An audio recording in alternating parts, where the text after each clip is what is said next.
여러분의 오후를 확 뒤집겠습니다. 혼란의 시대, 분노하는 국민의 대변자 정봉주입니다. 최근 각 정당별 대선 후보가 하나둘 가시화되면서 정치권에서는 자연스레 19대 대선 판도가 어떻게 흘러갈지 관심을 모으고 있습니다. 잠시 후 더불어민주당 표창원 의원, 국민의당 김경진 의원과 함께 40일 앞으로 다가온 대선, 장미 대선 전망해 보겠습니다. 지금 이 시각 법원에서는 박근혜 전 대통령 구속영장 실질심사가 이루어지고 있는데요. 박 전 대통령 구속 여부가 달린 이번 심사가 과연 어떻게 끝날지 오늘 자세히 짚어보도록 하겠습니다. 3월 30일 목요일 정봉주의 품격시대 시작합니다. 3월 30일 목요일 정봉주의 품격시대 첫 번째 이슈 들어갑니다. 온 국민의 눈이 박 전 대통령 구속 여부와 곧 돌아올 장미 대선 향방에 쏠린 지금 정치권 상황 또한 너무나 바쁘게 돌아가고 있는데요. 그래서 준비한 시간이죠. 매주 목요일마다 각 당 대표 스타 의원들과 함께 핫한 정치권 현안과 장미 대선 판도를 읽어보겠습니다. 촌철 사진 샤이가이 정상근 미디어 오늘 기자 자리하셨습니다. 네, 안녕하십니까. 저거 누가 쓴 거예요? 직접 쓴 거예요? 아니, 저도 처음 보는 표현입니다. 촌철 사진의 샤이가이? 아니, 말도 안 하는데 무슨 촌철 사진이라고. 좀 당황스럽습니다. 그건 촌철 사진이었어. 아, 네. 자기 까는 건 잘합니다. 예. 자, 그리고 정치권 상남자죠. 표창원 더불어민주당 의원 자리하셨습니다. 안녕하세요. 예, 오늘 의상도 아주 쌈박하세요. 네. 흑 색깔입니다. 흑수저를 대표하기 위해서. 그래요? 근데 고동색. 네. 컬러가 흑 색깔이 아니고 금이 살짝 빛이 바란 것 같은데. 색깔만 흑 색깔이지. 그러니까 예, 흑을 몇 개를 칠한 것 같아요. 동금만 금에다가. 자, 그리고 스카요정 김경진 국민의당 의원님, 대변인 자리하셨습니다. 반갑습니다. 예. 대변인 여러 명이시죠? 아니 저는 수석입니다. 수석. 예. 야, 초선이 수석하는 거 보니까 당에 잘났습니다. 잘났어요. 아니 근데 이게 예. 보니까 대변인의 역할 중에 하나가 예. 당 대표 몸종이더라고요 보니까. 이게 대표님을 지근거리에서 거의 24시간 수행하면서 예. 이분이 어떤 생각을 하는가. 아하. 그러니까 이제 의원총회라든지 아니면 당 전체 총의가 모아지는 경우 이외에는 사실은 당의 생각이라고 하는 것이 대표의 생각이 그렇죠. 결국 당의 생각. 예. 그래서 대표님 옆에서 계속 맴돌면서 얘기를 이렇게 적어야 되는데. 저도 실은 이제 방송 출연이라든지 뭐 다른 활동들이 좀 있어서 그렇죠. 대표 주변에 자꾸 없다 보니까 며칠 전에 화를 내시더라고요. 누가 대변인이고 누가 본변인이냐 그래서 대표님이 본변인이시고 저는 대변인. 본변인이란 말은 처음 들어보네요. 혼좀 나고 있으면 요새. 자, 자유한국당과 바른정당 각 의원님들은 오늘 사정으로 부득이 함께하지 못했는데요. 다음에 좋은 기회를 마련해서 꼭 함께 모시도록 하겠습니다. 자, 전문가분들 모시고 있지만 시청자 여러분들께서도 샵 5400, 샵 5400으로 토론에 참여해 주시길 바라겠습니다. 자, 박 대통령 아침 10시 반, 그러니까 10시 20분에 법원에 출두했죠? 네. 직접 보셨나요? 아니요, 직접 보진 못했고요. 그 뭐 현장에 나가 있는 뭐 하느라고 그런 걸 못 봐요, 기자가? 지금 여기 나오는 거 준비하느냐고요? 촌철 살인 준비하시느라고? 아니요, 그냥 말을 제대로 할 수 있을 때까지 연습을 하고 있습니다. 근데 뭐 거기 가 있는 기자들한테 뭐 얘기는 좀 들었는데, 예. 뭐 원래는 10시 30분에 출석이죠. 근데 그렇죠. 10시 20분에 일찍 도착을 하셨다고 해요. 근데 예. 기자들은 이미 며칠 전부터 그 포토라인 관련해서 다 이제 그 라인을 이제 세운 거죠. 전문용어로 포토라인 뻗치기. 네, 그렇죠. 이게 왜냐면은 다 사람들이 겹치면 사진도 하나 제대로 못 건질 수가 있으니까. 예. 근데 그렇게 해서 딱 겨우 이제 만들어 놨는데 박근혜 대통령이 오자마자 경호원들이 박근혜 대통령을 다 가려버리는 바람에 네, 그 생중계로 방송이 되고 있음에도 불구하고 기자들의 이제 욕설과 네, 한숨 소리가 이제 들리는 좀 그런 일이 좀 있었습니다. 예, 기자들이 막 뭐라고 소리를 쳤죠. 네, 그러니까 나오라고 한 거죠. 그러니까 경호원들이 박근혜 씨를 이제 가리니까 이제 그거에 대해서는 좀 나오라고 이제 그림에 방해가 되니까요. 포토라인을 이렇게 쳤을 경우 그렇게 막는 경우는 잘 없는데요. 그렇죠. 이제 보통 알아서 이제 빠지고 그다음에 보통 다들 아시다시피 일단 온 사람들은 거기에 약간 좀 섰다가 예. 그냥 보통 입장을 밝히거나 아니면 그냥 따로 이동하거나 보통 그렇게 하죠. 예. 표창원 의원님. 네. 어쨌든 불행한 일입니다. 네. 그거를 좋아할 국민들은 구속 수사해야 한다. 구속 재판을 해야 한다라고 하는 게 70%가 넘어감에도 불구하고 어쨌든 불안한 현실인데 네. 박근혜 전 대통령께서 포토라인을 좀 안 썼으면 좋겠다. 이런 요구를 했었죠. 네. 그런데 이제 법원은 거부했고요. 거부했고요. 네, 그것뿐만 아니라 그 출입구를 통상적인 영장실질심사 대상자 피의자들이 오는 통로가 아니라 지하 주차장에서 바로 올라갈 수 있도록 해달라라는 또 요구를 했었지만 그렇죠. 법원에서는 거부를 했습니다. 앞서 말씀하신 것처럼 대단히 불행한 사태이죠. 하지만 사실 뭐 김경진 의원님이나 저나 평생을 그 범죄 피의자들 만나고 살아온 사람들이라서 법 앞에 귀천은 없다라는 것이 그 직업 윤리로 굳어 있거든요. 그러면 사실은 많이 불편합니다. 물론 전직 대통령이고 중요한 인사이고 하지만 그러한 부분에 있어서의 예우나 경호는 하더라도 법 절차에 대한 프로토콜은 지켜주셔야 하거든요. 아하. 근데 그것을 처음부터 무리하게 2번씩이나 요구를 하고요. 그리고 마지막 단계에서 포토라인에 서기로 했는데도 불구하고 인해 장벽으로 막아버리는 행위들은 본인에게 결코 유리하지 않습니다. 이게 국민들께 비춰줄 때도 사실 본인이 직접 나서서 기자들 앞에서 조금 뭐랄까 안쓰러운 모습을 보여주실 때 국민들의 어떤 동정 여론도 높아질 수 있는 것인데 그 마지막 순간마저도 인해 장벽 경호의 숲속에 갇혀 있고 보호받고 있다. 여전히 권력을 누리고 있다. 이런 모습들은 결코 그런 국민적인 동정에도 전혀 도움이 되지 않는다. 그렇게 생각이 되고요. 법의 평등이라는 측면 유전무죄나 뭐 유권무죄가 아니라 그야말로 누구나 법 앞에 같은 절차에 임한다는 데에도 상당한 좀 오해를 불러일으킬 수 있기 때문에 많은 좀 아쉬움이 있습니다. 알겠습니다. 김경진 의원님, 어떤 심정이었어요? 피의자들을 검찰 출신이고 또 우리 표창원 의원님은 장지원 의원님 깡패야 그러니까 나 경찰. 일단 이제 이런 거예요. 보면 그분 개인을 보면 그 어떤 범죄자도 사실은 저희들 입장에서는 연민이 느껴져요. 그렇죠. 예. 연민이 느껴지고 안쓰럽다. 특히 혼자 사시는 분이 이제 결국은 구속이 될 걸로 저는 보는데 구속되면 누군가는 옥바라지를 해야 될 거 아닙니까? 그렇죠. 근데 정말로 핏줄만이 제대로 된 옥바지를 끝까지 할 수 있거든요. 근데 이제 그런 사람 하나 없다고 하는 것이 지금이야 오늘 아침에 집에서 출발할 때 300명의 어떤 지지자들이 시위를 했다고 그러고 친박 의원들이 모였다고 하지만 저게 얼마나 갈까요? 명분도 없는데. 근데 그런 면에서는 안쓰러운데. 근데 이제 그럼에도 불구하고 그 포토라인에 쓰지 않겠다는 심정은 어떤 심정이었을까요? 그러니까 법원에 부탁할 때. 민망한 거죠. 민망한 건데 그래도 법원에서 많은 걸 봐준 거예요. 많은 예우를 해준 거예요. 원래대로 한다면 법원이 구인영장을 발부했잖아요. 구인영장을 발부했으면 이 구인영장을 검사 내지는 검찰 수사관이 직접 박근혜 전 대통령 자택으로 가서 강제로 구인을 해와야 돼요. 신병을 구인을 해야 되는 거죠. 해와야 돼요. 근데 통상은 이제 보통은 일반적인 이게 어떤 신분이 있는 사람이 아니라도 서로 간에 신사협정을 맺어요. 그래서 검찰청으로 몇 시까지 오면 보통 10시 반이다 이러면 10시 10분까지 오면 검찰청 검사실부터 구인하는 절차를 받겠다라고 이제 보통은 이제 신사협정을 맺어요.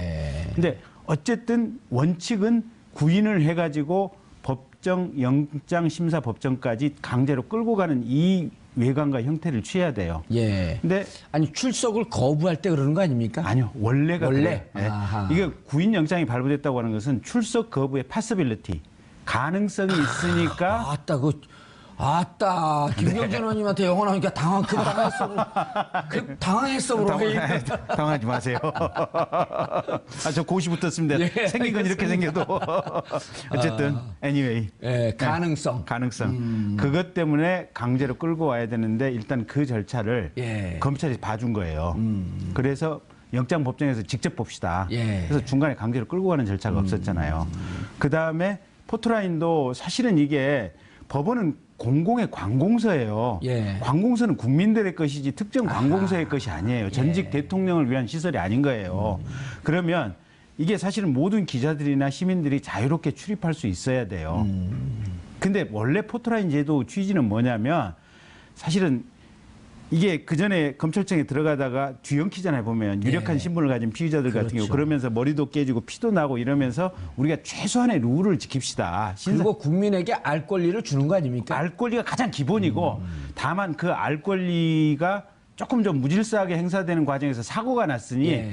사고 가능성을 줄이기 위해서 기자들 당신네들이 조금만 좀 양보해 주세요 하는 것이 포토라인이에요. 예. 근데 포토라인에서 법원이 기자들 오지도 못하게 하고 거기 있는 마이크 치워버리고 사진 찍으러 오니까 경호원들 이렇게 되고 그거는 사실은 취지에 반해서 너무 과잉된 어떤 권리랄까 뭘 행사한 거죠. 표 의원님. 네. 그런데 오늘 그 현장에 박지만 씨 부부가 나왔다 그래요? 네. 막상 몇 년 동안 수년간 가족들하고도 관계를 끊고 지냈던 거 아닙니까? 네. 박지만 씨 부부를 이제 나오라 그러진 않았을 것 같은데, 어떤 심정으로 나와 있을까요, 그 두 분이? 뭐 어쨌든 인재상정이 아닐까 싶습니다. 예. 그동안의 그 거리는 뭐 유경재단을 둘러싼 갈등도 있었고 그렇죠. 이해관계 충돌도 있었죠. 그리고 박근혜 전 대통령이 대통령 취임 이후에는 그런 친인척의 문제 이런 것들을 경계하기 위해서라도 거리를 두는 것이 또 맞았겠고요. 예. 그런데 지금 그 신분 자체가 이제 피의자가 되어서 법원의 구속영장 실질심사를 받는 와중인데 이때 나오지 않으면 그건 정말 혈육과 그 인륜의 정에 어긋난다라고 볼 수 있는 거죠. 예. 그래서 다른 이런 저런 것들보다는 그저 한 가족으로서 당연히 와서 예. 어떤 정을 표한다 이렇게 봐야 될 것 같습니다. 구속 여부는 어떻게 될 것 같습니까? 저 뭐 당연히 구속이 된다고 보고요. 예. 그냥 이제 법 절차적인 측면에서 봤을 때 관례라든지 이 혐의의 중요함, 예. 증거인멸 도주 우려 가장 중요한 구속 사유잖아요. 그렇죠. 그런데 그 증거인멸이나 도주 우려라는 것은 얼마나 심각한 혐의이냐. 만약에 유죄 판결을 받을 경우에 혹은 기소될 경우에 그것이 얼마나 중대한 처벌로 이어질 수 있느냐. 이것과 상당한 관계가 있거든요. 그렇죠. 지금 현재 뭐 주거가 좋은 집에 사느냐 또는 누구에게나 열려져 있는 곳이냐 이것과는 상관이 없는 것입니다. 또 하나 중요한 것은 수사에 어느 정도 순응할 것이냐. 검찰이 이제 이후에 정말 본격적인 수사를 해야 하고 조사를 해야 될 텐데 그렇죠. 오늘 아파서 안 갈래 오늘 무슨 일이 있으니 못 갑니다. 이렇게 되면 상당히 심각한 문제가 빚어질 텐데요. 예. 그럴 가능성도 충분히 고려가 된다는 거죠. 그렇게 본다면 지금 뇌물죄 또는 뭐 직권남용, 강요, 예. 기타 상당히 많은 범죄 혐의와 그 범죄 혐의 하나하나의 막중함, 예. 그 형량도 상당히 심각하고요. 그렇죠. 이런 상태인데 본인이 거의 대부분 또 부인을 하고 있어요. 이 부인하고 있는 범죄 혐의 사실을 다른 사람의 진술, 또 대질, 객관적인 증거 자료와의 대조 이런 것들을 해나가려면 무수한 이제 소환 조사가 필요한데 지금 상태에서는 소환에 응하지 않을 가능성도 높아 보이는 거죠. 그럼 당연히 구속이 될 수밖에 없는 그러면 거죠. 수사나 조사가 제대로 이루어질 수 없겠다. 그렇습니다. 네. 그리고 예. 이게 이미 과거에 이 주변 공범들을 통해서 증거인멸이 있었잖아요. 그렇죠. 그러니까 안종범 씨를 통해서 전경련의 이승철 부회장에게 국회 나가서 거짓말해라. 각종 위증 지시가 있었잖아요. 예. 대표적인 증거인멸 아닙니까? 그다음에 어떤 경로인지는 모르겠지만 최순실 씨가 한국에 있는 이 직원들에게 컴퓨터 부숴라.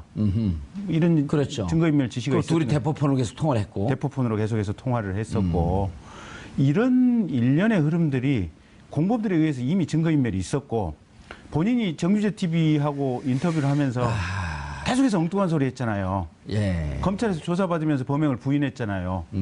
오늘도 아마 실질심사하면서 범행을 부인하고 있을 터인데 그렇겠죠. 부인하고 있는 상황에서 과거에 최소한 본인으로부터 시작됐을 것으로 거의 확실시되는 증거인멸이 많이 있었잖아요.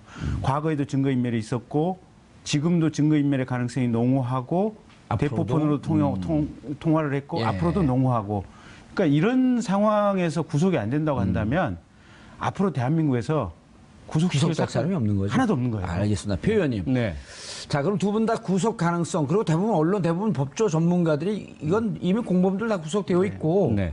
그리고 공범에 어찌 보면은 우두머리격인데 네. 구속 안 될 수 없다 이제 이런 논리들을 많이 펴고 있는데 그것이 미칠 정치권의 풍향이 중요하거든요. 네. 그래서 구속이 되면 지금 현재 어쨌든 더불어민주당, 국민의당, 야당이 아주 강세를 보이고 있는 장미 대선 판이에요.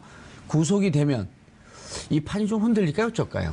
초기에는 그런 전망들이 있었죠. 예. 박근혜 전 대통령이 아무리 그런 거대한 국정농단 의혹에 휩싸여 있다 하더라도 그래도 국민의 반 이상의 지지를 받고 당선된 대통령이고 그렇죠. 그리고 본인이 이용당했다라는 그런 어떤 동정 여론도 분명히 있었던 참이고요. 예. 그리고 그 정도 했으면 됐지 않느냐. 국회에서도 탄핵 의결했지. 헌법재판소에서도 탄핵 심판했지. 예. 뭐 더 구속까지 시켜야 되느냐. 이러한 여론이 있을 수 있다라는 전망이 있었어요. 그런데 점차 구속시켜야 된다는 여론이 또 올라가요. 올라갔죠. 그 왜 그러냐면 그럴 그 좋은 호기를 어떤 대중 여론 심리 측면에서 봤을 때 아주 호기였어요. 예. 이때 만약에 박근혜 전 대통령의 변호인단과 친박 의원들과 자유한국당 이들이 만약에 법 절차에 순응하고 헌법을 수호하고 아하.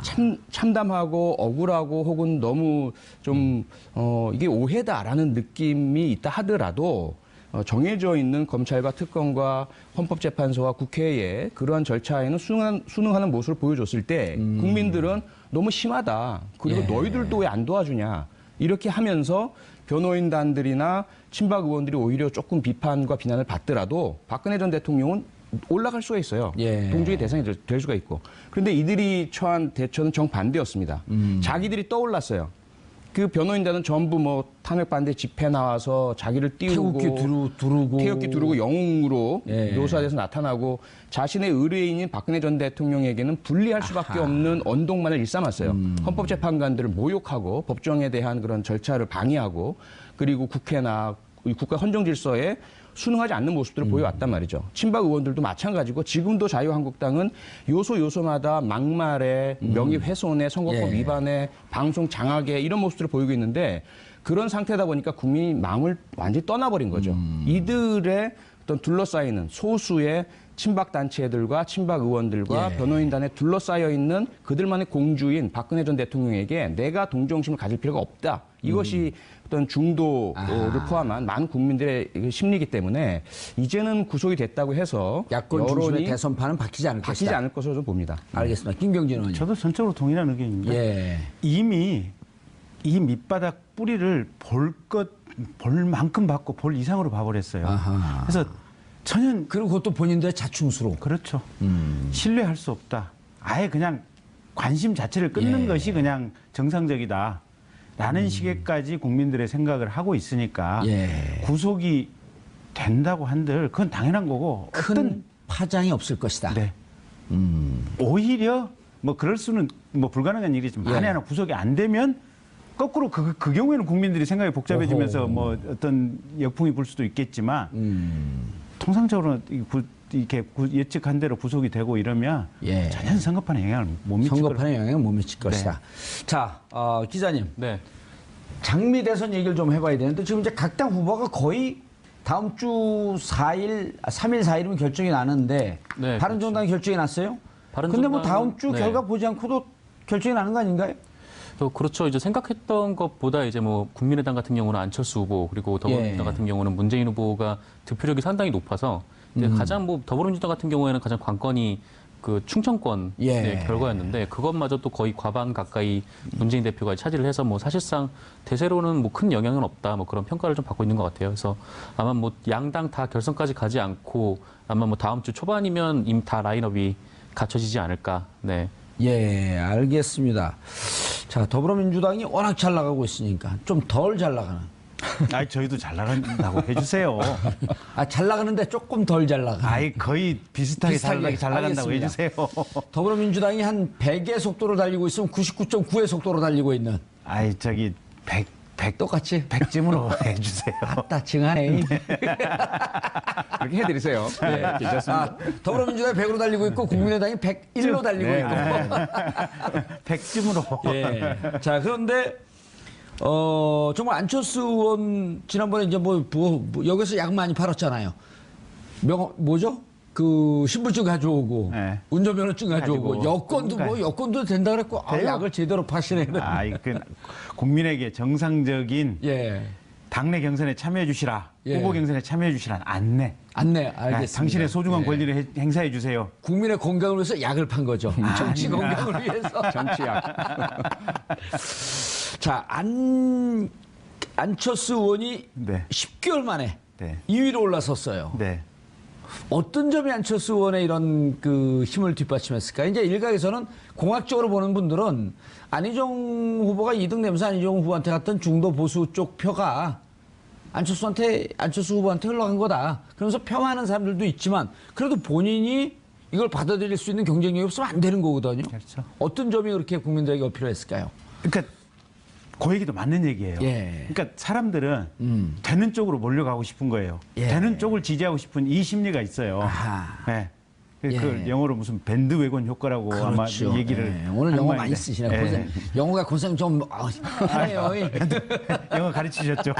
근데 어쨌든 예. 광주에서 호남권 경선을 하면서 예. 예상치도 않았던 많은 숫자의 사람들이 와서 투표에 참여를 하니까 국민의당의 지지율에 비해서 생각보다 많은 사람들이 나왔네라는 거 하나고 그다음에 그 선거에서 첫날 안철수 후보가 63% 정도를 얻었어요. 예. 거의 그냥 압도적인 대세니까 안철수 되겠네 라는 심리가 형성이 되기 시작하면서 일단 광주 호남권 광주 전남권 호남권부터 시작을 해가지고 이거 해볼 수 있겠다라는 예. 생각이 들면서 그러면 전국적으로 전화하자. 예. 그래서 타 지역에 있는 사람들에게 친절한 지인들에게 국민의당 후보 경선에 일단 참여해달라고 요구를 예. 하자.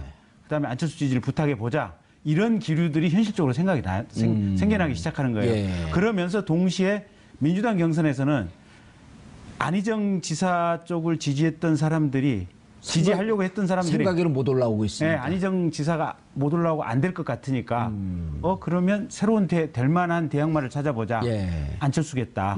그래서 그게 옮겨오면서 이 두 가지가 동시에 되면서 이렇게 올라간 거예요. 사석에서도요. 안철수 의원님에 대해서 목소리도 바뀌었다. 그거를 정치평론가들이 하는 게 아니고 일반적인 사람들 만날 때도 예전에 안철수 의원 같지가 않아요. 그러면서 힘있고 네. 꽤 그 강단 있게. 네.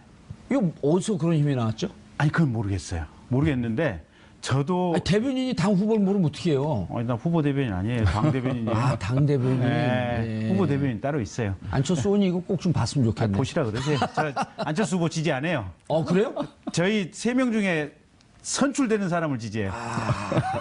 아주 정의로운 척하면서 이긴 사람이 내 편이다. 그렇습니다. 그 교활한 겁니다. 그거. 아닙니다. 이거 철저하게 중립을. 근데 알겠습니다. 예. 이게 저도 어디서 그런 힘이 나올까요? 실제로 이제 저도 한 8개월, 9개월을 지켜봤잖아요. 예. 작년 가을에 안철수 의원하고 독일 가전제품 전시회도 갔다 오고 이랬는데 요번에 이제 그 일선 경선을 하면서 옆에서 지켜봤더니 예. 정말로 이게 목소리가 태산같이 이렇게 뿜어 나와요. 보면. 아까 그림이 나왔는데 네. 당당해요. 자신 있어요. 네, 태산같이 뿜어 나오고 현장에서 듣는 목소리는 정말 달라요. 이 오호. 화면을 통해서 듣는 거하고 에너지와 기가 확 넘친다는 게 느껴져요. 보면. 이제 정치인이 비로소 돼가고 있다. 네. 그래서 그걸 보고 현장에서 본 사람들은 예. 되겠네. 오호. 되겠네. 다르네.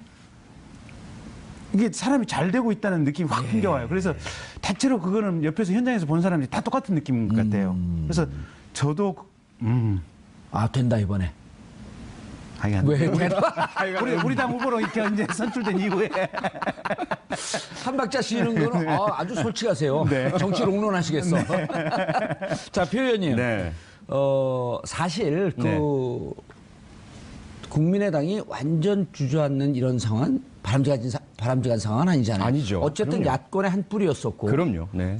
그리고 힘있게 경쟁력을 갖고 있는 거는 의미가 있는 거고. 그럼요. 네. 그런데 이제 더불어민주당 보면은 많은 분들이 우려도 하고 그랬지만 결국 문재인 대세는 실존하는 네. 것이다. 그리고 광주 호남 전북에서 광주 전남 전북에서 호남 홀대론 반문 정서 이건 생각보다 크지 않았다. 라고 하는 데까지만 하는데 충청권에서도 1등을 했어요. 네. 그거 어떻게 보세요? 그전엔 많은 우려가 있었죠. 우려라기보다 이제 전망이 새해가 좀 바뀌지 않겠느냐. 예. 그전에 저희 당이 당내 경선을 하면서 충청권에서 비충청권 주자가 충청권 주자를 앞선 적은 한 번도 없었습니다. 이번에 처음인 거죠. 예. 그래서 아마도 예상컨대는 그 전에는 안희정 지사가 그 차이는 얼마일지 모르겠지만 충청권 1위는 하지 않겠느냐. 그리고 나서 그런 예측이 많았었죠. 그렇죠. 그다음에 이제 영남권에서 다시 문재인 후보에게 좀 더 많은 지지가 가고 수도권에서 결판이 내려지겠다 이렇게들 봤었는데 충청권에서 이제 그게 너무나 확연하게 또 문재인 대세론이 확인되는 상황이 되어버리니까 긍정적인 부분은 어쨌건 우리가 큰 갈등 없이 후보가 형성이 일찍 되겠구나라는 것이고 조금 우려가 되는 것은 너무 빨리 열기가 식는 건 아닌가 그런 이야기도 좀 나오고 있습니다. 싸움이 좀 재미없는 싸움으로 되어가고 있습니다. 이 부분에서 제가 한번 싹 치고 들어가면 남의 당 일에 왜 끼어드세요? 아이, 원래 좀 살짝 밟아줘야 되는 겁니다. 고춧가루 한번 뿌려보세요. 고춧가루 한번 싹. 호남권에서 반문 정서가 이 문재인 후보가 대거 호남권 이제 선거에서 득표를 했기 때문에 반문 정서가 누그러졌다 없다 이렇게 얘기를 하시는데 그건 틀린 얘기예요. 틀린 분석이에요.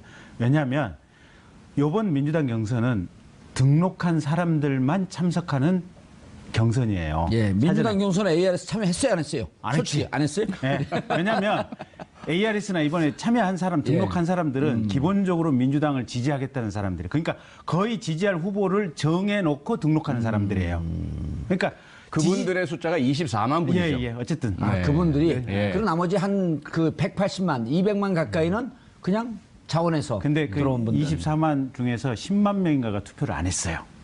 ARS 방식에 조금 등록을 해놓고 문제가 투표를 있다 안 보니. 했어요. 근데 어쨌든 이제 그거는 그 얘기를 들으려고 하는 것은 아니고 반문 정서가 누그러졌다. 이미 문재인을 찍으려고 했던 사람들 적극 지지자들이 등록을 한 것이기 때문에 반문 정서는 수를 안 한다고 얘기할 수가 없다. 오히려 그거는 전혀 상관이 없는 얘기다. 논리적으로 상관이 없는 얘기다는 거고.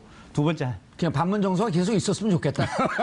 있었으면 좋겠다라는 것이 아니고 희망상. 아니, 그거는 정봉주 앵커께서 상당히 악의적으로 지금 이렇게 질문을 하시는 아니, 거고 고의적으로 질문했어요. 그러니까 고의적으로 질문하는 것이고 반문 정서가 없어야죠. 이제 우리가 이제 이상적으로 좋은 정치인들이 좋은 정치를 하고 좋은 평가를 받는 이런 시대가 돼야 되는데 반문 정서는 현실적으로 일정 부분은 분명히 있는 것 있고 같아요. 아직은 정확하게 확인 안 되고 있다. 확인은 없어질지.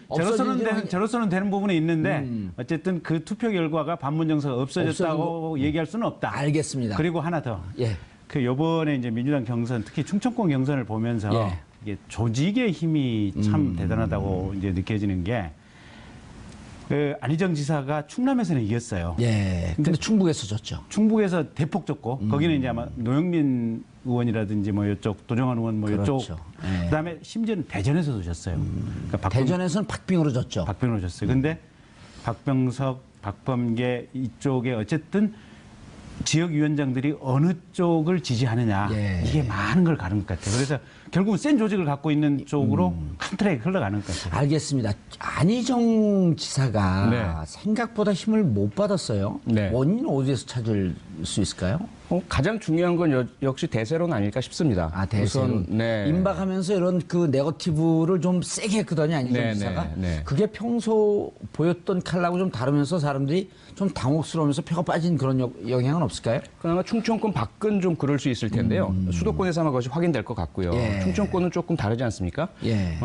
그런 부분들보다는 과연 우리가 누구에게, 내가 누구에게 과연 표를 던질 것인가. 딱 임박해 와 있는 상황에서 그 전 광주에서 이제 상당한 그런 결과가 나타났고요. 그리고 뭐 토론이며 여론조사며 이어지는 것들이 대세론이 꺾이지 않거든요. 이제 대중 미디어, 매스미디어 이론 중에 침묵의 나선 이론이라는 게 있습니다. 침묵의 나선 이론. 이게 어떤 의문의 일패 김동연 뭔 말인지 모르니까 일패 확실히. 여러 주장들이 막 있다가 처음에 이제 무엇이 가장 주된 그 주장인지가 확인되지 않을 때 다수 여론이 무엇인지 확인되지 않을 때는 100가지 명식으로 막 나와요. 그런데 어떤 한 주장이나 어떤 인물이나 에게 다수 여론이 쏠리는 현상이 확인이 되면 그 이외에 몰려간다. 몰리기 직전에 침묵하는 현상이 나타납니다. 자신이 사실 뭐 이재명, 안희정, 뭐 최성 열렬하게 왜 좋은지를 이야기하고 서로 주고받다가 자기가 주장하는 것이 대세가 아니고 다수가 아니라는 것이 확인되면서 많은 사람들이 툭툭툭툭 떨어지기 시작하는 거죠. 그렇게 되면서 주위를 둘러보니 이쪽이 대세이고 이쪽이 많다 그러면 그 다음에 이제 그 대세 다수 쪽으로 자신도 포섭되고 대세에 편이 되고 싶어하는 뭐 그러한 현상이 나타나거든요. 이건 확인된 것이기 때문에 아마 충청권에서의 그런 그 문재인 후보로의 쏠림 현상은 그런 그 침묵의 나선 이론과 대세 이론이 맞아떨어진 것이 아닌가 그렇게 봅니다. 알겠습니다. 그런데 이제 경선 와중에 네. 막 각 당이 지금 흥행에 성공을 하고 있어요. 아, 그렇죠. 박근혜 대통령 구속 여부가 가장 중요한 쟁점이면서도 어쨌든 뻔한 후보가 되는데도 흥미가 있는데 네. 타이어 논쟁이 붙었어요. 어떤 논쟁이요? 타이어. 아, 타이어. 예, 보조 그랬죠. 타이어냐 폐타이어냐. 네. 이런 게 전체 대선판에 영향을 좀 미칠까요?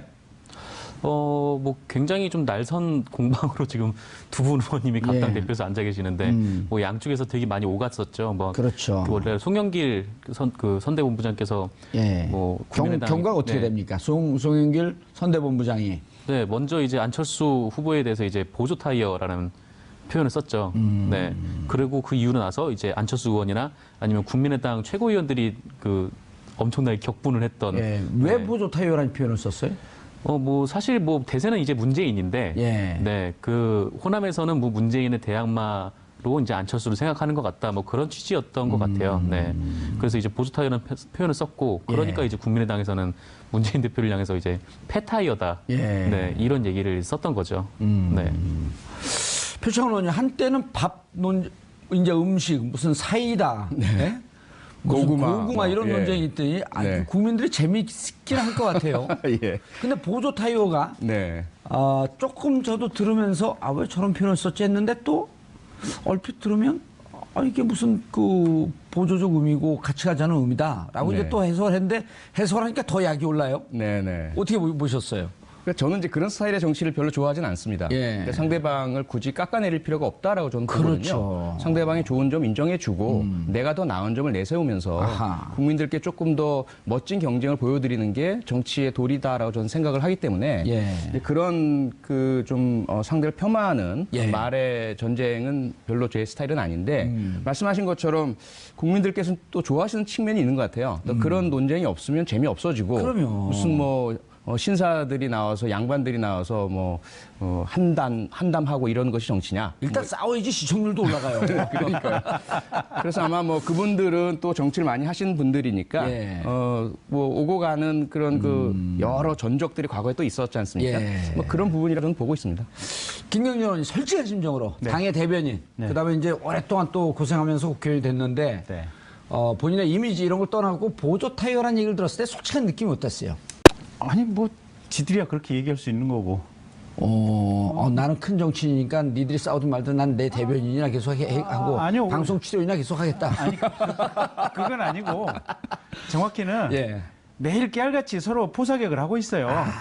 근데 이제 유달리 그중에 이제 좀 섹시한 게 나오는 거네. 보조 타이어하고 폐 타이어가 이제 예. 단어가 섹시하다 보니까 국민들 눈에 확 들어왔는데 사실은 피차 진영에서 매일 포탄을 날리고 있어요. 예. 저도 보면 제 주변에 이제 저는 제가 직접 포는 안 날리고 예. 주변에서 날리는 거 옆에서 보고 있거든요.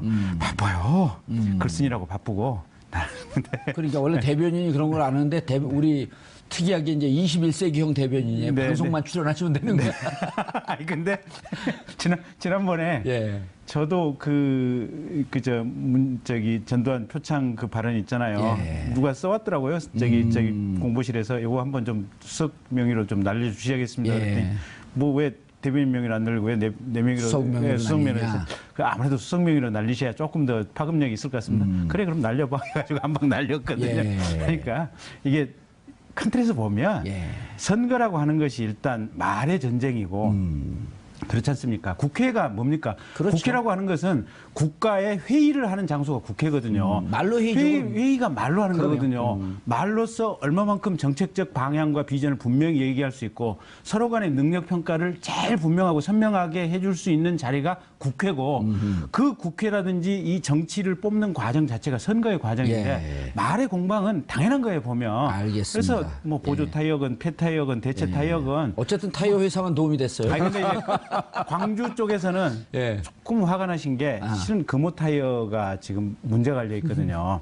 산업은행에 의해서 예. 우선 인수 협상 대상자로 중국적 펀드가 우선 협상으로 돼 있어요. 그래서 저희 국민의당 쪽에서는 여러모로 지금 애를 쓰고 있는데 향토 기업까지 이런 위기에 처했는데 그렇습니다. 왜 타이어 근데 예를 드냐. 그 송영길 의원 같은 경우 사실은 핀포인트를 잘못 잡은 거예요. 이 타이어 회사 그 고용돼 있는 인원이 얼마고 그런데 지역 주민들의 마음을 생각했다면 조금 좀 선택을 보조축 요 정도만 했었어도 그렇든지, 되는데. 예. 알겠습니다. 자, 표 의원님. 네. 결국은 문 후보님이 네. 야당과 가장 정권 교체 유력한 후보로 자리를 잡아가고 있습니다. 네네. 그러니까 자, 문 후보를 놔두고 반문이나 비문이 다 헤쳐 모이자. 네. 라고 하면서 집중포화를 날리고 있어요. 네. 나머지 후보들이 예를 들어 유승민 바른정당 후보, 그 다음에 저쪽은 홍준표, 홍반장, 그 형님이 될 가능성이 높은 것 같고. 예. 근데 조금 안철수 의원이 거의 네. 외지되는 상황인 것 같은데 이분들이 단일화해서 1대1 구도를 만들 수 있을까요? 뭐 두 가지죠. 만들 수 있느냐와 만드는 것이 과연 가능하냐? 가능한가 뿐만 아니라 예. 각각의 정당에 바람직한가 아, 라는 부분이죠. 이게 또 연결되어 있다고 예. 보는데요. 그냥 이번 대선으로 끝나는 게 아니고 그렇죠. 정당이라고 하는 건 지속성을 갖고 있어야 되니까. 그렇죠. 그러니까 그런 선택에 있어서 물론 개인과 정당은 다를 수 있겠지만 예. 대부분 잘못된 선택을 하는 데는 두 가지 이유가 있습니다. 하나는 감정이 예. 너무 치우쳤을 때이고요. 또 하나는 지금 당장 눈앞에 이익을 볼 예. 때 지금 예를 들어 이거 싸니까 빨리 이거 사자. 예. 근데 싼 게 비지떡이라고 오히려 나중에 더 큰 손해를 볼 수가 있잖아요. 그런 식의 선택일 텐데요.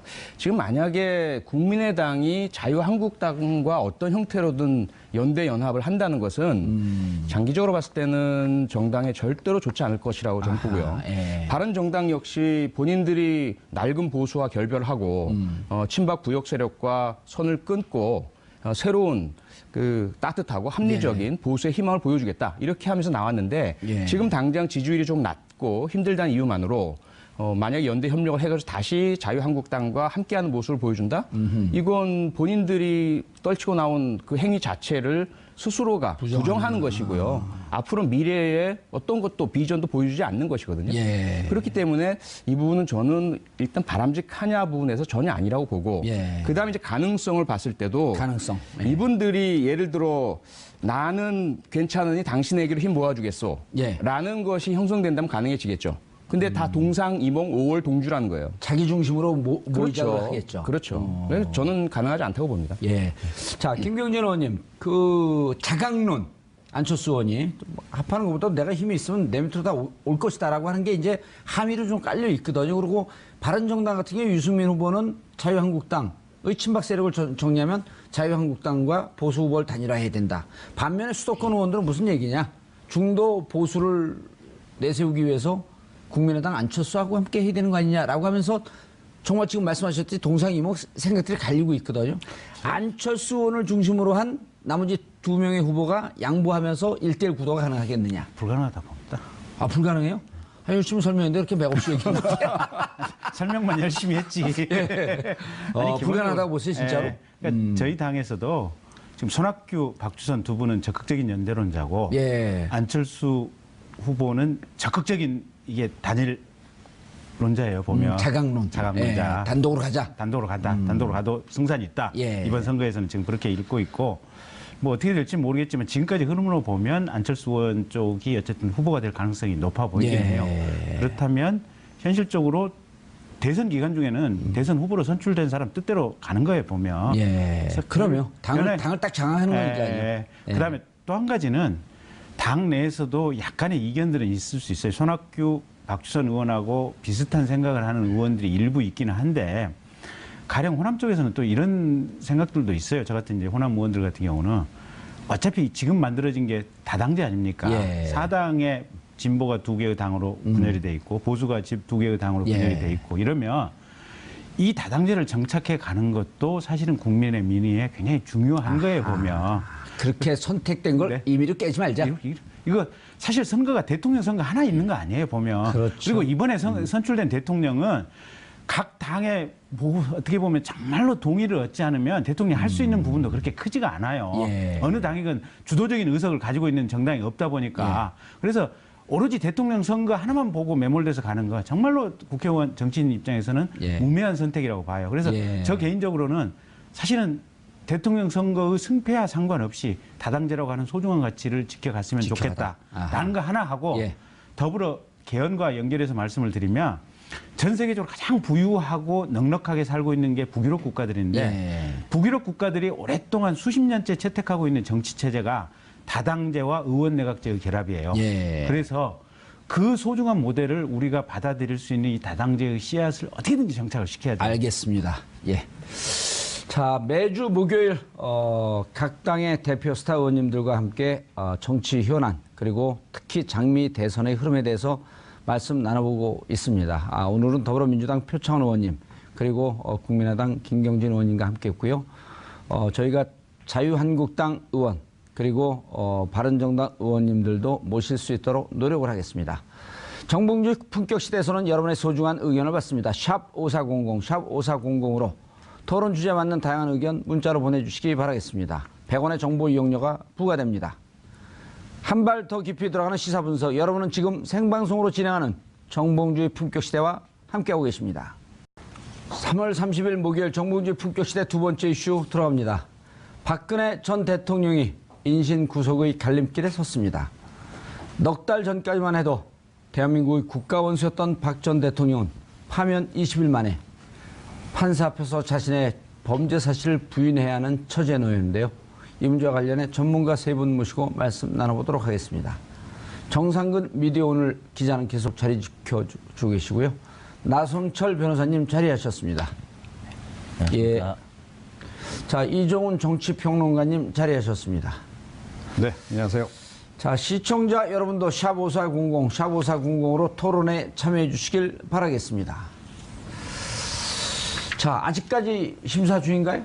네, 뭐 심사 중이라고 하고 예. 박근혜 전 대통령이 뭐 점심을 뭐 도시락으로 먹었다고는 하는데 예. 그때 순간만 해도 뭐 아직 반도 안 끝났다 뭐 이런 얘기가 있었어요. 그러니까 당연하죠. 그때는 1시간 반밖에 안 지났었는데. 예. 그러니까 굉장히 좀 오래 걸리지 않을까 뭐 이런 분석이 나오고 있습니다. 이재용 심사 때 7시간 30분 걸렸다는 거 아닌가요? 네, 이재용 7시 30분 걸렸고 예. 그리고 이제 새벽에 그 구속영장 여부가 결정이 됐었죠. 예. 네, 했고 거의 5시가 다 돼갖고 결정해놨죠. 네, 거의 한 4시, 5시 그쯤이었던 것 같습니다. 자, 오늘 출석할 때 예. 우리 나승철 변호사님이 검사 출신이에요? 판사 출신이에요? 변호사 출신이에요? 전 변호사입니다. 계속 변호사만. 계속 변호사만 했어요? 예, 예. 그래도 피의자 변론도 해봤고. 예, 그럼 물론이죠. 예. 그리고 피해자 입장에서, 가해자 입장에서 다 변론을 해봤을 거 아니에요? 예, 예, 그렇습니다. 오늘 그 표정 못 보셨죠? 인해 장벽으로 딱 쌓여갖고. 아, 저는 방송으로는 봤습니다. 방송으로는 봤어요? 예, 예, 얼굴이 그렇습니다. 찍혔나요, 방송으로?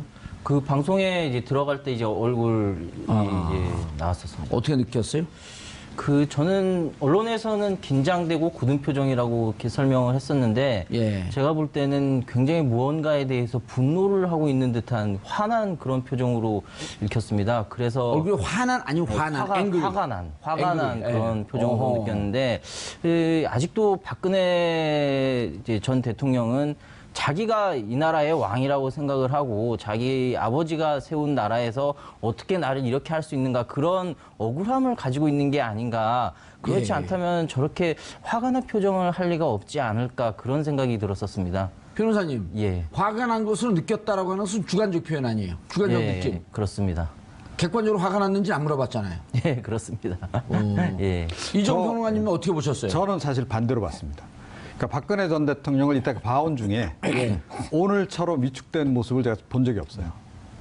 예, 그래서 평상시에 박근혜 대통령을 많이 지지했었나요? 아니요, 지지는 안 했죠. 근데 어떻게 그렇게 많이 봤죠? 지지는 안 했지만 예. 그럼에도 불구하고 지지를 안 하기 때문에 더욱더 제가 예리한 눈으로 늘 관찰을 하게 되죠. 2012년 대선 때부터 쭉 관찰을 해온 바 사실은 오늘만큼 이렇게 위축돼 있는 걸 제가 처음 위축돼 봤고요. 있었다. 그 두 가지를 좀 딱 읽었습니다. 예. 그러니까 나 떨고 있니? 그다음에 나 돌아갈래. 그러니까 굉장히 회한도 좀 약간 읽히면서 근데 딱 그 법원 청사로 들어가면서 흘낏 법원 청사로 올려다보는 장면이 있어요. 예. 그거 아마 못 보신 분들이 많을 텐데 딱 올려다 보면서 약간 좀 그 좌절감 같은 걸 느낀다 그래야 되나? 그러니까 좀 약간 위세에 눌린 듯한 그런 느낌. 그런 느낌을 받고 들어가는 듯한 것을 저는 그렇게 봤습니다. 예. 우리 지금 작가가 하나 비워서 작가가 필요한데 오늘 말씀하시는 거 보니까 작가도 잘하실 것 같은데 한번 지원해 보시죠. 가격만 맞으면. 네. 근데 두 분이 진짜 상반된 감정으로 봤어요. 근데 이제 언론 제가 아까 왜 여쭤봤냐면 많은 언론에서는 이종훈 평론가와 비슷하게 좀 위축되어 있고 네. 구속이라고 하는 현실적 상황을 이제 절감하는 거 아니냐? 예. 이렇게 보는 쪽이 좀 있었거든요. 예, 예. 오늘 사실 빠져나가기 힘들지 않나요? 뭐 제가 볼 때는 영장이 발부될 가능성이 거의 90% 이상인 것 같습니다. 예, 90%도 좀 전 놀란 게 90%도 낮은 수치죠. 낮은 수치죠. 예, 놀란 게 국민들이 이렇게 해서 한번 파면까지 되고 영장 법원에 검찰에 출두해서 조사까지 받으면 예. 우리나라 사람들이 좀 짠한 감정이 많거든요. 예, 그렇죠. 그 이제 구속에 대해서 좀 부정적인 견해도 올라갈 텐데 예. 이상하게 점점 더 올라가요. 왜 그렇죠 도대체? 제가 생각을 해볼 때는 일단 파면, 그러니까 탄핵이 이제 됐었고, 예. 그러고 나서 사실 이제 구속까지 시키느냐에 대해서 아까 말씀하신 것처럼 그건 지나치지 않냐 그런 생각도 있습니다. 그렇지만은 박근혜 대통령이 그 헌재에서 탄핵을 받고 그리고 이제 삼성동으로 돌아오고 지금 이 순간까지 단 한 번도 이 사태에 대해서 사과를 하거나 뭐 국민 앞에 죄송하다는 말을 한 적이 없습니다.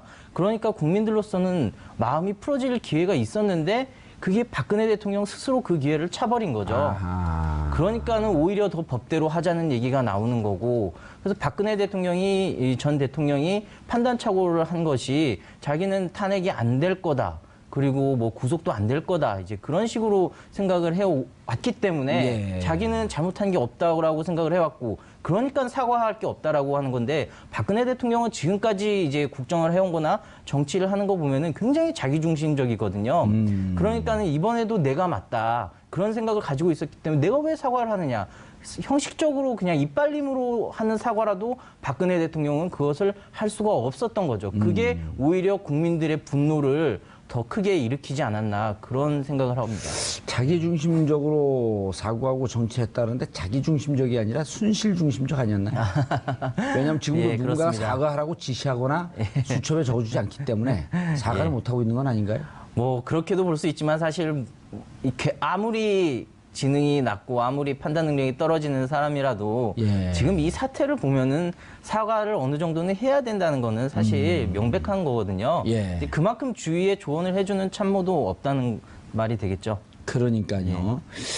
그런데 이종원 평론가님, 네. 오늘 봤더니 이직으로 박지만 막내 동생이죠. 막내 동생 박지만 부부가 삼성동 자택을 방문했다는 거죠. 네. 근데 그 전엔 저희가 대통령 취임식 때 2013년 2월 25일 날 취임식 때 참석을 했었고, 그 이후에 이제 기자분들 얘기를 쭉 들어보게 되면 그해 연말까지는 청와대를 드나들었는데 네. 그 이후부터 이른바 정윤회와 갈등이 생기면서 청와대 들어오질 못했다. 네. 그렇다고 한다면 2014, 15, 16, 17 하면은 근 3년 반 만에 온 건데 오늘은 거절을 하지 않았나요? 오라 그러니까 간 거죠. 그러니까 지금 박근혜 전 대통령은 청와대 의전 그대로 지금 하고 살고 계시잖아요. 예. 그러니까 청와대에서 했듯이 마찬가지로 이 자택에서도 손님 아무 이렇게 불러와 이렇게 예. 되지 않으면 경호관들이 일단 통과도 안 시키죠. 예. 그렇기 때문에 오늘 같은 경우는 물론 이제 사전에 의사 타진은 이제 했을 수는 있어요. 예. 박지만 저 회장 측에서 의사 타진을 했을 텐데 사실은 어쨌든 오라 그랬기 때문에 갔을 그렇죠. 것이다. 예, 그런 거죠. 그래서 일단 불렀고 뭔가 동생에게는 좀 당부할 얘기가 좀 있지 않았을까 이런 생각이 들어요. 그러니까 뭐 속된 말로 뒷일을 부탁한다. 뭐 이런 거죠. 그러니까 최순실도 없고 지금 자기 문제를 지금 사실은 사적인 문제까지 관리를 해줄 사람이 없잖아요. 예. 자, 그러니까 결국 동생 내외에게 그 부분을 좀 부탁할 수밖에 없었을 것이다. 그리고 사실은 오늘 들어가면 언제 나올지 모르는 상황이 될 수도 있잖아요. 예. 그러니까 이 구치소로 바로 사실 입감될 수도 있는 거 아니겠어요? 예. 그래서 아마 좀 그 동생 중에서는 그래도 좀 말이 좀 통하고 한 저 박지만 회장을 부른 게 아닐까. 예. 그런데 이제 보도에 보면 박 전 대통령이 문을 나설 때 지만 씨 부부는 눈시울이 붉어졌고 박 전 대통령도 눈가가 젖어 있었다. 네, 약간 부어 있었죠. 법원에 들어갈 때도. 그러니까 오늘 경우는 좀 그래서 제가 보기에 뭔가 운명을 좀 예감한 게 아닌가 이런 생각이 좀 들어요. 그러니까 아무리 좀 그 촉이 나쁜 사람도 속된 말로 이런 결정적인 순간이 오면 좀 느낌이 오잖아요. 우리 이종훈 예. 평론가님 그 촉이 예리해요. 그 외모와 좀 다릅니다. 예? 예. 뭐 어찌됐건. 예. 저는 그렇게 읽었습니다. 그래서 동생 내외도 이제 부른 거고, 그리고 어제 뭐 경호관들이나 이런 사람들에게 평상시 잘 하지 않는 얘기, 예. 뭐 그동안 수고하셨다든가 뭐 이런 얘기까지 당분 얘기까지 했다는 거 아니에요? 야, 이제 그런 얘기 잘 안 하시는 그렇죠. 분이잖아요. 예, 그런 거로 봐서 본인이 어찌됐건 오늘 결정이 어떻게 날지는 모르겠으나 이번에 구속될 가능성이 꽤 있다라고 보고 약간의 주변 정리, 신변 정리를 조금 했던 게 아닌가 이렇게 생각이 돼요. 자, 그런데 자유한국당의 이른바 이제 그 친박, 네. 순장조 8인들이 이제 오늘도 삼성동 자택을 찾았다는 거거든요. 그랬죠. 근데 이제 그쪽 박근혜 전 대통령 측에서는 좀 오지 마라. 이런 부탁도 이제 좀 했었다고 하고요. 네. 뭐 이제 누구 말이 맞는지 이제 그걸 떠나서 근데 보면은 자유한국당 대선 후보 2위죠. 김진태 의원이 궁궐에서 쫓겨난 여인에게 사약을 먹인다? 이런 발언하면 이게 국민들 감정 건드리는 거 아닌가요? 그렇죠. 일단 뭐 궁궐에서 쫓겨난 여인도 아니죠. 근데 예. 이렇게 표현을 아니 하면은 어떻게 청와대를 궁궐로 묘사하고 네. 마치 한 나라를 직접 소유하는 듯한 개념의 왕 그렇죠. 근데 이렇게 특히 표현하는 것도 게다가 또 그냥 왕이라는 표현도 아니고 그냥 궁궐에서 쫓겨난 여인이라고 해버리면 예. 이 박근혜 전 대통령에 대해서 굉장히 피해자인 것처럼 묘사를 하는 게 되는 거죠. 그렇죠. 그래서 이게 마치 이중처벌인 것처럼 이렇게 주장을 하는 건데 예. 네, 받아들이는 사람 입장에서는 뭐 잘 이해가 안 될 것 같은 네, 그런 생각이 듭니다. 여기서 문제되는 표현은 사약이란 표현 아니겠어요? 그러니까 일부러적 자극적인 표현을 쓴 거 아닙니까? 그죠? 그러니까 죽인다 이런 의미로 사약이란 표현을 썼는데 역시 오늘 예리하셔요. 아니 그렇죠. 그래서 정상 좀 더 상식에 맞는 표현이었다면 예. 이제 귀향까지 보내려고 하느냐 이 정도 표현이면 국민도 그래 그럴 수도 있겠다. 저 같으면 이렇게 했을 거예요. 궁궐에서 쫓겨났는데 무상급식까지 시키려고 하느냐? 예, 그거는 매우 시적인 표현이고요. 어찌됐건. 그런데 저 사약이란 표현 단어를 넣는 그러네요. 바람에 무심코 들어오는데 그거 아니네. 예, 국민들 그야말로 염장을 다시 한번 또 지른 거죠. 우리가 그러면 박근혜 전 대통령을 죽이려 든다는 말이냐? 아니, 잘못한 거 지금 죄를 묻겠다는데 무슨 살인 운운하고 이런 식으로 지금 국민이 반응을 보일 수밖에 없는 거죠. 이종훈 평론가님이 얘기하기 전까지 그렇게 안 봤는데 네. 그러고 들으니까 기분이 나쁘네요, 좀. 그렇죠. 그리고 제가 말씀드린 그 단어, 예. 귀향이란 단어 넣어서 그냥 하면 그냥 평이하잖아요. 유배를 보내는 거냐? 그렇죠. 어허. 예, 그런 정도는 그냥 평이하게 넘어갈 수도 있고, 예. 어느 정도 이해가 가는 표현이라는 거죠. 근데 실질적으로 우리가 감옥에 들어갈 때 영어의 몸이 됐다 이러잖아요. 그렇죠. 갇힌 몸. 네. 근데 왜 사약이라고 그랬을까, 진짜? 그러니까 일부러 자극적으로 표현한 거죠. 그래서 친박 지금 단체도 안 그래도 지금 막 반대 집회하고 있잖아요. 그 사람들을 좀 선동하는 발언인 거죠. 예. 긴급하게 김진태 의원 한번 연기를 시켜볼까요? 왜 그런 얘기 했나? 전화 안 받겠죠? 오늘 그런데 또 현장에 안 가셨더라고요. 자택 앞에도 없더라고요. 아니, 본인이 지금 출마 선언을 하면서 뭐라 그랬어요. 그러니까 박근혜 전 대통령을 지키기 위해서, 그러기 위해서 자기 출마한다 그랬는데, 정작 좀 지켜야 될 순간에는 없더라고요, 오늘. 재밌네요. 근데 자, 나 변호사님, 지금 어떤 모습일까 한번 그림을 그려줘 보세요. 영장실질심사 들어가 보셨을 거 아니에요? 예, 그렇죠. 지금 어떻게 하고 있을까요? 이제 판사 어제 우리가 잠깐 얘기를 했는데 판사가 직접 신문하고 예. 형사소송법이 바뀌었고 변호사나 검찰은 직접 신문할 수 없다고 이렇게 바뀌었다고 해요. 그렇습니다. 검찰이 왜 구속해야 하는지 사유를 설명하고 변호사는 왜 구속되면 안 되는지 사유를 설명하고 판사가 질문하는 그런 그림이죠. 그렇습니다. 판사가 이제 그 박근혜 전 대통령한테 이제 질문을 할 때 아마 그 변호인들이 굉장히 많이 개입을 하려고 할 겁니다. 근데 이제 경우에 따라서는 그 변호사들의 법률적으로 정제된 주장을 듣기 위해서 아마 판사가 변호사들한테 기회를 줄 수 있지만 그 이후에는 주로 박근혜 대통령이 직접적인 진술을 듣고 싶어 할 거고 그래서 설사 변호사가 개입을 하려고 하더라도 차단을 하고 계속 신문을 진행을 할 것으로 보입니다. 근데 이제 어제 나오신 변호사는 이렇게 얘기를 하더라고요. 만약 변호사 개입을 하려고 하면 심지어는 판사께서 형사소송법이 바뀐 걸 잘 모르시는 모양인데 지금 관여하면 안 됩니다. 그렇게 말할 수도 있죠. 그런데 보통은 한번 법률적인 주장을 한번 듣고 그러고 이제 그 뒤에 본인의 진술을 직접 듣는 경우가 많습니다. 왜냐하면은 법률 전문가가 아닌 사람이 하는 것과 그리고 또 법률 전문가인 변호사가 얘기하는 거랑 또 좀 다를 수가 있거든요. 그래서 제 생각에는 맨 처음이나 혹은 맨 마지막 정도 해가지고 변호사한테 한두 번 정도 기회를 주고 그 사이에는 정리할 수 있는. 그렇습니다. 그 사이에는 거의 대부분 박근혜 전 대통령을 직접 질문하고 대답을 듣는 그런 식으로 진행이 될 것입니다. 지난번에 이종훈 평론가님, 네. 지난번에 검찰에 소환됐을 때 저는 일부 언론에서 또 많은 언론도 그런 얘기를 했는데 예우상 대통령님 혹은 대통령께서라는 표현을 쓰는 것 같고 또 비판하는 분들이 많은데 저는 그거는 굳이 비판할 필요가 있겠느냐. 네.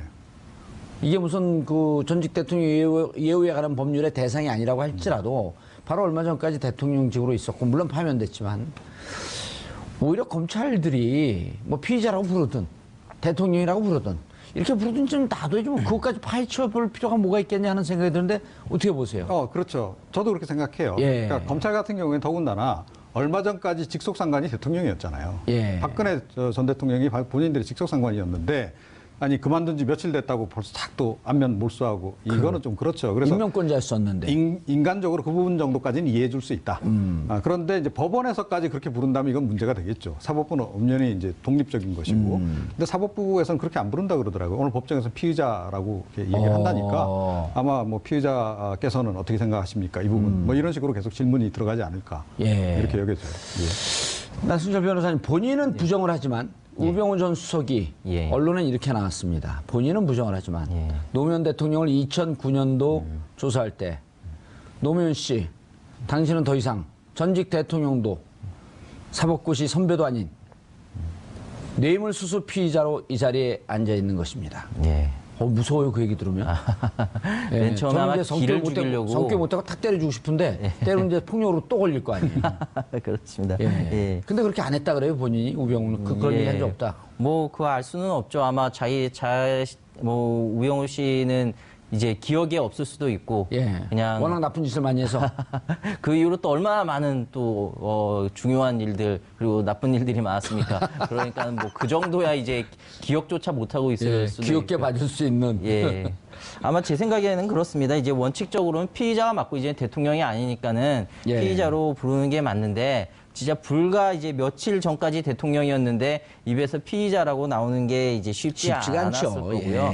법원 같은 경우에는 이제 아무래도 사법의 독립이라든지 그리고 여론을 의식을 해서 이제 공평하게 법 위에 뭐 사람 없고 법 밑에 사람 없다. 법 앞에 평등을 강조하는 취지에서 피의자라고 부르는 게 맞는데 아마 검찰에서 좀 더 예우를 해주는 게 아닌가 싶습니다. 알겠습니다. 자, 유영하 변호사만 계속 삼성동 자택을 드나드는 모습이 언론에 잡혔어요? 네, 그렇습니다. 총 변호사 8명 아닌가요? 뭐 그런데 거의 이제 박근혜 대통령과 직접 소통하는 거는 유영하 변호사밖에 없는 것 같더라고요. 어제도 우리가 다른 변호사가 여기에 그 출석에는 뭐죠? 여기 나온 걸? 출연이죠. 맨날 검찰 얘기하다 보니까 어제도 다른 변호사가 여기에 출두해갖고. 그런데 이런 얘기를 해요. 저희도 이제 뭐 법무부를 많이 드나들 때 보면 변호사들하고 밤새 머리를 앉았고 머리를 맞대고 어떻게 대응을 할 거냐 그러면 A라고 하는 변호사가 이 작전을 세우게 되면 B는 다른 논리를 세우고 그러면서 여러 얘기를 종합해서 듣거든요. 근데 변호사가 그렇게 많은데 계속 유영하 변호사만 드나들었어요. 그럼 밖에서 유영하 변호사가 다른 변호사하고 토론하거나 하는 듯한 모습도 잘 안 비춰지고. 근데 뭐 어쨌거나 그때 유영하 변호사가 처음 선임됐을 때가 검찰 수사가 시작됐을 때 아닙니까? 그때를 좀 생각을 해보면은 뭐 어쨌건 그때 박근혜 대통령은 당시 대통령이었을 때 검찰 조사를 결국 안 받았잖아요. 안 받았죠. 그러니까 자기가 일단 뭐 원하는 대로 뭐 그렇게 됐다라고 판단하는 것 같아요. 근데 반면에 뭐 헌법재판소에서 판결을 받았을 때 뭐 그때 이제 여러 변호사들이 다 붙었는데 그때 이제 뭐 오히려 더 방해를 했던 거 아니냐, 오히려 더 탄핵에도 안 좋은 영향을 미쳤던 거 아니냐, 뭐 이런 평가를 받을 만큼. 판단하지 않고 자기들만의 정치하면서 밥 먹고 합시다.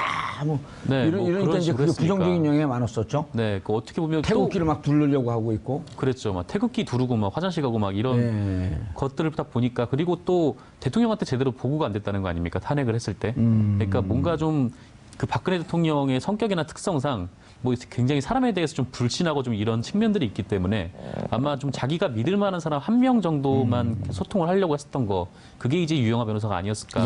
그런데 이번에 이제 3월 17일 검찰 출석하기 전에 3월 17일 날 6시간. 또 기자들이 이걸 다 계산했어요. 3월 18일 날 8시간.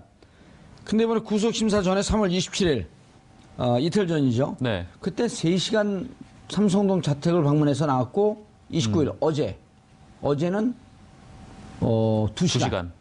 그러면은 이거 오래 얘기해봐야 별 약효가 없는 거 아닌가? 구속될 준비하고 있는 거 아닌가? 이런 생각을 해볼 수 있는 거 아닌가요? 네, 뭐 그렇게 생각해 볼 수도 있죠. 예. 일종의 뭐 포기하면 편해 뭐 이런 건데. 포기하면 편해? 그 어느 나라 속담이에요? 아니요, 그 인터넷에서 많이 등장하는 뭐 젊은 사람들이 쓰는 표현인데. 포편이나 포편. 포기하면 편해. 네, 뭐하러 노력을 해? 뭐 어차피 포기하면 편해. 막 이런 건데. 근데 뭐 사실 제가 알기로는 뭐 검찰에 출석을 했을 때 그리고 이번 뭐 그 영장 실질 심사에 대비하는 거 뭐 그렇게 크게 뭐 다르거나 뭐 그러지 않기 때문에 뭐 준비 시간이 뭐 그래서 짧지 않았을까 뭐 그런 생각도 좀 들었습니다. 알겠습니다. 저는 조금 예. 다르게 보는데요. 예. 그러니까 지난번에 일단 다른 사람들 얘기하면 다르게 볼 준비를 미리 하고 계시는 것 같아요. 아니 그건 아니고요. 예. 그러니까 제가 생각하는 바하고 좀 다르게 예, 알겠습니다. 말씀드리는 거고 지난번에 집중가회를 했잖아요. 아, 집중가에. 예. 그러니까 아주 집중적으로 몇 시간에 거쳐서 하루에 한번 7, 8시간씩 지난번이라고 하면 검찰 출석 소환 전에 조사에 앞서서. 그리고 충분히 대비했다. 아니죠. 그건 아니고 예. 그러니까 이번에는 쪽집게 가회인 거죠. 예. 지난번에 정통 과외를 했고 그렇죠. 사교육의 지난번에 좀 정석을 맛봤는가 하면 광범위하게 이번에는 시험에 나올 문제만. 그렇죠. 아하. 그거죠. 네, 그래서 아마 뇌물죄 부분만 집중적으로 했을 가능성이 좀 높지 않나 이렇게 생각을 하고요. 뇌물죄 부분만. 네, 그리고 왜 유영아 의미가 변호사만 있네요. 자꾸 부르냐 그러는데 박근혜 대통령이 사람을 가려요. 그래서 자기가 딱 좋아하는 스타일의 사람들만 가까이 좀 둬요. 특히 자기가 좀 좋아하는 스타일의 사람을 볼 때는 이 옛날에 한나라당 의원들 얘기를 들어보면 눈빛이 달라진다고 그러거든요. 따뜻하게 굉장히 온화하게 바뀐다는 거예요. 예를 들어서 그런데 제가 좀 말씀드려볼게요. 정윤회 씨라든가 예. 또 예전에 한때 그 진영 전 장관 굉장히 예뻐했었어요. 그렇죠. 복지부 장관. 예. 지금 더불어민주당 의원이 됐죠. 그렇죠. 그리고 지금 이번에 유영아 변호사. 예. 그 인물에 이렇게 공통점이 딱 느껴지지 않아요?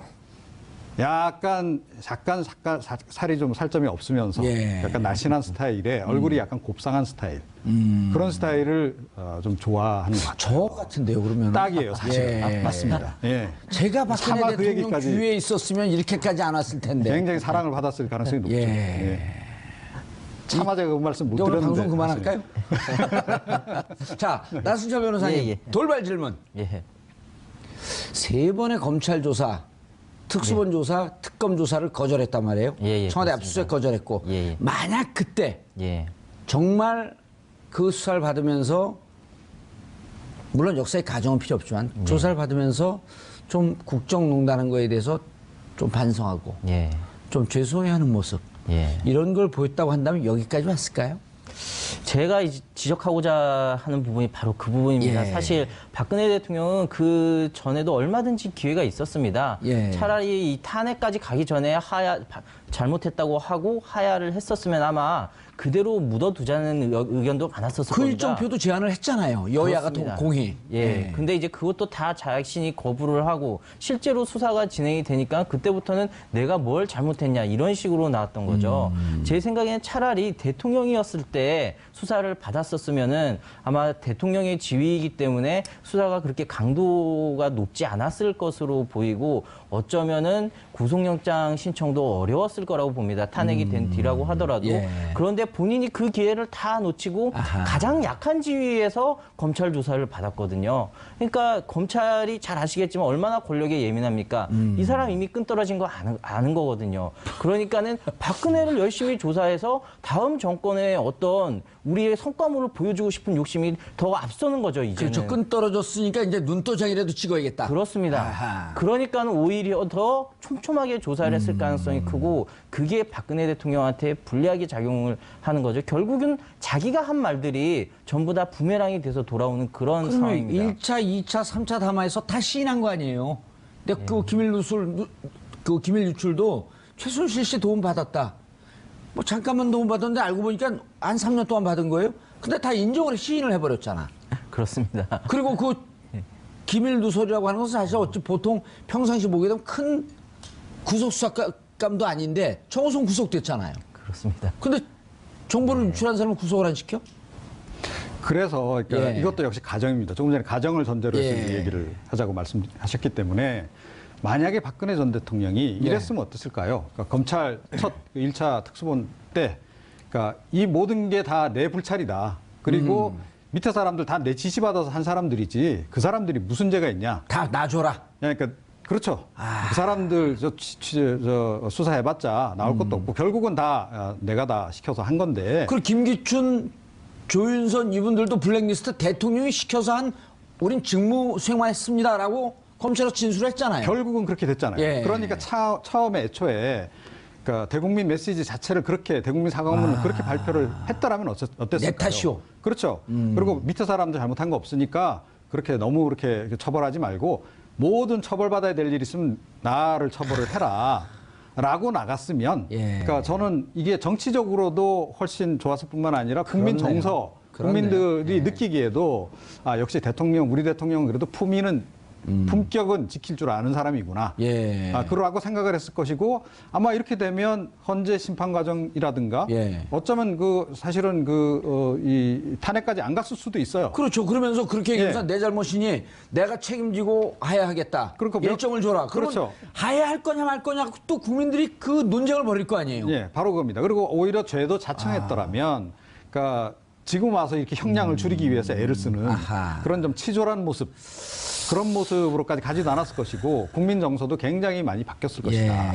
이게 결정적인 전략적인 실패. 박근혜 정부의 수석으로 들어가자는 게 참 한스럽네요. 근데 사실은요, 예. 저는 제안이 이번에 들어왔었어요? 아니요, 그게 아니고 예. 참모들 책임이 굉장히 커요. 그러니까요. 그러니까 청와대에서 계속 이거 기각될 겁니다. 이렇게 허위 보고한 거 아니에요, 결국은. 그리고 이번 변호인단도 이번에 절대로 검찰에서 구속 못 시킵니다. 예, 영장 청구 못 할 겁니다. 이런 식으로 계속 희망을 심어준 거라고 저는 보거든요. 기각되면 저 태국계 500만 이 시민이 그냥 다 뒤집어 질 겁니다. 예, 뭐 그런 식의 어떤 얘기도 들어간 것 같아요. 예. 친박단체의 어떤 그런 메시지 주고 한 거 보면. 그러니까 이 본인 책임 1차 있지만 주변에서 그 핵심 참모들이라고 하는 사람들이 정말로 이 정부는 충신 하나 없는 정부였다라고 저는 생각을 합니다. 알겠습니다. 정 기자님. 네. 자, 이런 예측도 아주 조심스럽게 나와요. 물론 그 가능성은 높지 않은 것 같은데 네. 구속을 피하기 위해서 뇌물은 인정하지 않더라도 네. 내가 강요했습니다. 음. 그리고 내가 직권남용했고 또 내가 이렇게 문서 유출 다 했습니다. 이게 부인하게 되면 증거인멸의 위험성이 있고 이미 대포폰을 쓴 경험이 있고 증거인멸을 지시한 경험이 있기 때문에 네. 부인하게 되면 증거인멸의 사유가 있네요. 사안의 중대성, 공범들 다 구속됐네요. 당신도 구속. 네. 그런데 인정을 해버리면 어떻게 될까요, 이게? 그럴 가능성은 없나요? 근데 지금에 와서 그럴 가능성이 굉장히 낮다라고 다들 이렇게 보시는 것 같고요. 근데 뭐 이미 다 뭐 관련자들이 다 구속이 된 상황이 있고 뭐 뇌물죄로 검찰이 이재용 받은 사람, 아니 뇌물을 준 사람까지 구속을 한 마당에 근데 지금 와서 이제 그거는 뭐 인정하고 뭐 나도 이렇게 같이 뭐 가겠다 뭐 그렇게 얘기할 수도 없는 거고. 예. 네. 이후 또 재판도 또 대비를 해야 되니까 좀 그거는 좀 가능성이 낮지 않을까. 예. 알겠습니다. 두 분 다 이제 뭐 구속 가능성이 높다고 봤는데, 자, 짚어보면 이런 점 보게 되면 구속이 안 될 수가 있겠느냐라고 하는 게 이제 아까 얘기했던 공범은 다 구속되어 있고, 그 다음 그 13가지 혐의 중에서 가장 약한 혐의를 저지른 피의자인 정호성도 구속되어 있고, 뇌물이라고 하는 것은 그것보다 훨씬 더 크잖아요. 또 뇌물을 공유한 이재용은 구속되어 있고, 그냥 뇌물을 받은 사람이 대통령이었다라고 하는 이유만으로도 구속이 안 된다? 납득하기 무척 힘들잖아요. 그렇죠. 법이라고 하는 것도 결국 국민의 상식 위에 세워 올린 그렇습니다. 하나의 룰이기 때문에 구속이 안 될 가능성은 제가 볼 때는 뭐 구속이 안 될 가능성은 전혀 없습니다. 예. 왜냐하면 이미 다른 공범들이 그렇죠. 그 전부 다 구속이 돼 있는 상태이고 증거 관련해서도 그 다른 공범들이 했던 진술들이 전부 다 증거로 쓰이게 됩니다. 게다가 박 전 대통령이 그전 2번에 걸쳐 가지고 검찰 조사를 거부를 하는 등 수사에 굉장히 비협조적이었기 때문에 그것만으로도 증거인멸의 우려가 충분히 인정이 될 수 있어서 영장은 뭐 거의 100% 발부될 것으로 보고 있습니다. 예. 자, 이종훈 평론가님, 네. 이런 논리도 가능할 수 있어요? 박 대통령 측이 아니 청와대에서 다 쫓겨나오고 그리고 그 국가 기록물인데 내가 지금 증거를 어떻게 인멸합니까? 예? 네. 그리고 그럼 이전에 인멸하지 않았나요? 그리고 인멸의 개연성이 있지 않나요? 그러면 국가 기록물은 다 그 전자 문서화 되어 있기 때문에 한번 확인해 보세요. 그 논리 하나 하고 사실상 자택연금 상태인데 지금 내가 팔다리가 다 묶여있는데 뭘 인멸하겠냐? 그건 내가 어디로 도망가겠습니까? 네. 이 논리를 좀 세우지 않을까요? 거기에 더해서 이 손봉규 변호사가 이 논리를 하나 또 제시를 했죠. 누구요? 손봉규 변호사. 손봉규 변호사. 그러니까 증거가 차고 넘치는데 무슨 구속이냐. 그 얘기를 이미 다 했어요. 증거가 나왔는데 네, 이미 증거가 부족할 때 부인하면 증거인멸이나 도주 위험성이 그렇죠. 있어서 구속이지만 차고 넘친다며. 네. 근데 왜 구속이지? 그런데 그 말에 굉장히 사실 논리 모순이 담겨 예. 있어요. 뭐냐면 증거가 차고 넘치지만 인정을 했냐는 거죠. 단 한 번도 인정한 적이 없잖아요. 네.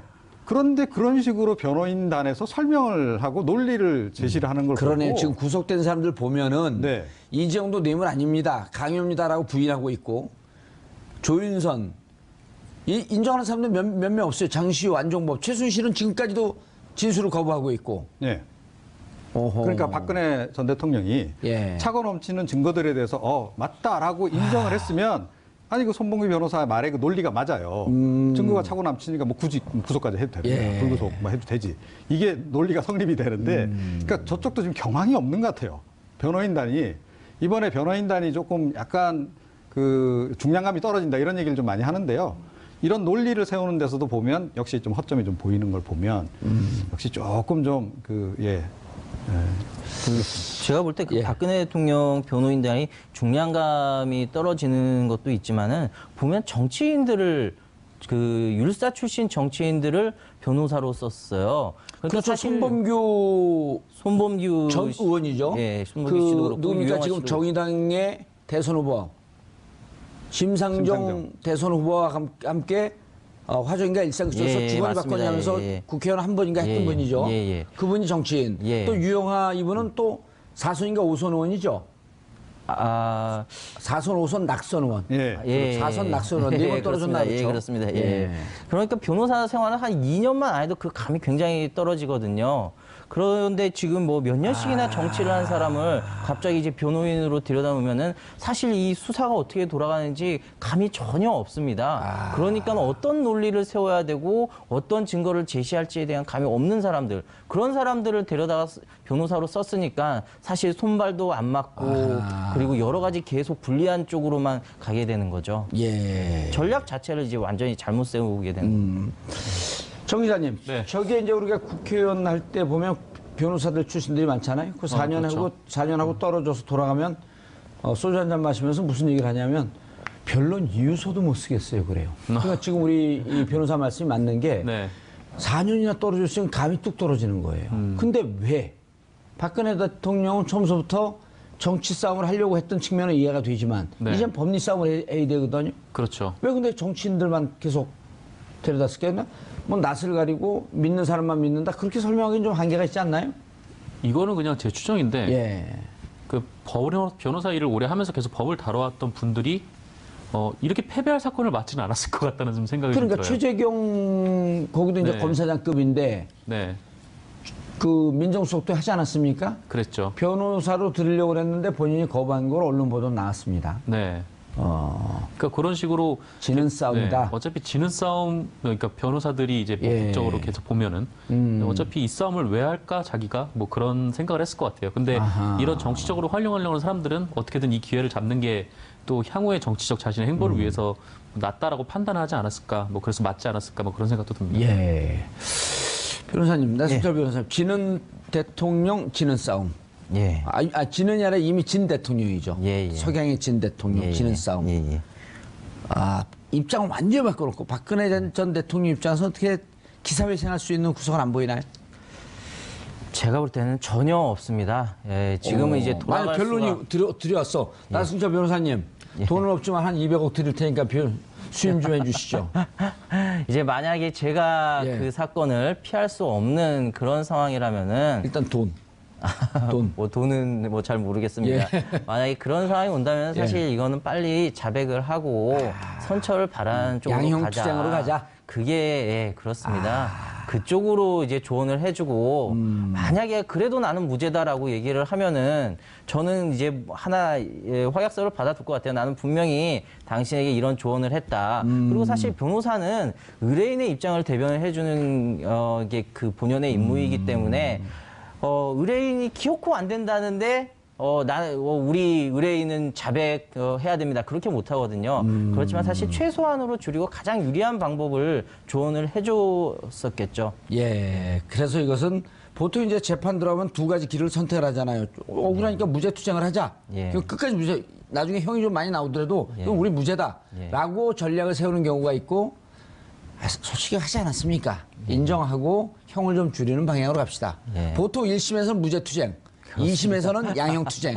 예, 맞습니다. 예. 제가 볼 때 아까 그 유영아 변호사가 점점 이 상담 시간이 짧아졌던 이유 중에 하나가 제 생각에는 그전에는 사실 굉장히 다툴 게 많았는데 예. 이제 시간이 지나서 더 이상 이제 돌아올 길이 없으니까 사실 이제 별달리 조언을 해줄 게 없던 상태였던 게 아닌가. 예. 사실 뭐 저도 영장 실질심사 들어가 보면은 그 단계까지 가면은 더 이상 할 부분이 없는 경우가 많습니다. 예.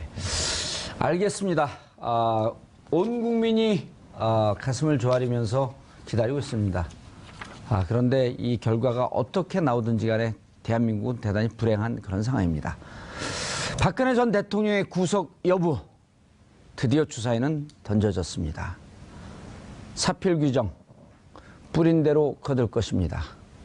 90년대 노태우 전두환 전 대통령 그리고 지금 처해 있는 박근혜 전 대통령 앞으로 알 수는 없지만 펼쳐질 수 있는 이명박 전 대통령의 불행한 운명. 최고 공직자인 대통령이 권력의 달콤함만을 쫓았을 뿐 하늘의 준엄함, 국민의 위대함, 권력의 엄중함을 경시한 결과가 지금 펼쳐지고 있는 것으로 보입니다. 권력과 국민을 두려워하지 않았던 지도자의 말로입니다. 그 비참하고 불행한 역사가 더 이상 반복되지 않기를 진심으로 기도하고 또 기대해 보겠습니다. 3월 30일 목요일 정봉주의 품격시대 마치겠습니다. 감사합니다.